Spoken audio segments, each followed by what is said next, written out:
আসসালামু আলাইকুম। সকলকে স্বাগত জানিয়ে শুরু করছি আজকের মডেল টেস্ট।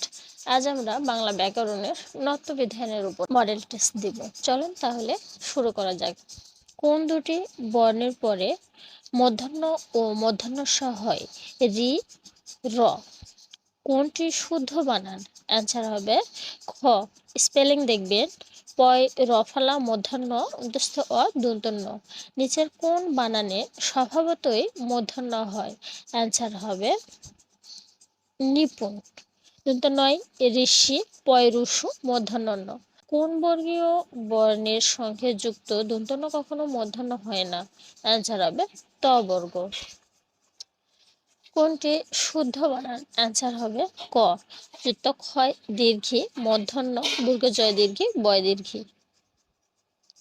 কোনটি শুদ্ধ বানান? অ্যান্সার হবে ঘ। সর্বাঙ্গীন। শুদ্ধ শব্দগুচ্ছ কোনটি? অ্যান্সার হবে খ। স্পেলিং গুলো একটু দেখবেন গণনা গণিকা সুনিত। কোনটি শুদ্ধ বানান? অ্যান্সার হবে গ। স্পেলিং দেখবেন নিচের কোন শব্দ মধ্যাহ্ন এর ভুল প্রয়োগ রয়েছে? অ্যান্সার হবে ক্রন্দন। দন্ত না হবে। কোনটি শুদ্ধ বানান? প্রসারিণী। স্পেলিং দেখবেন প দন্ত সহায়িকা রয় ঋষি মধ্যাহ্ন দীর্ঘী। কোনটি শুদ্ধ বানান? অ্যান্সার হবে নিরীক্ষণ মধ্যাহ্ন হবে। কোনটি শুদ্ধ বানান? অ্যান্সার হবে খ। শশীভূষণ ভয় দুর্গ মধ্যাহ্ন স মধ্যাহ্ন ন।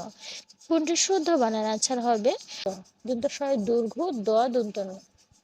ত বর্গীয় ধ্বনির আগে কোনটি ব্যবহৃত হয়? অ্যান্সার হবে মধ্যাহ্ন ন। নিচের কোন বানানে স্বভাবতই মূর্ধন্য হয়? অ্যান্সার হবে কল্যাণ। কোনটি শুদ্ধ বানান? অ্যান্সার হবে অভ্যন্তরীণ। স্পেলিং দেখবেন স্বরে অ ভয় জফলা নয় তয় রয় দীর্ঘে মধ্যাহ্ন ন। খাঁটি বাংলা শব্দের নিচের কোনটি হয় না? অ্যান্সার হবে মূর্ধন্য। কোন বানানে মূর্ধন্য এর ব্যবহার হয়েছে? অ্যান্সার হবে তৃষ্ণা।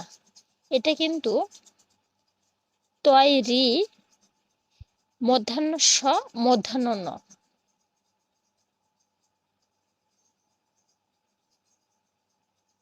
তত্ত্ববিধি সাধারণত কোন শব্দে প্রযোজ্য? অ্যান্সার হবে তৎসম।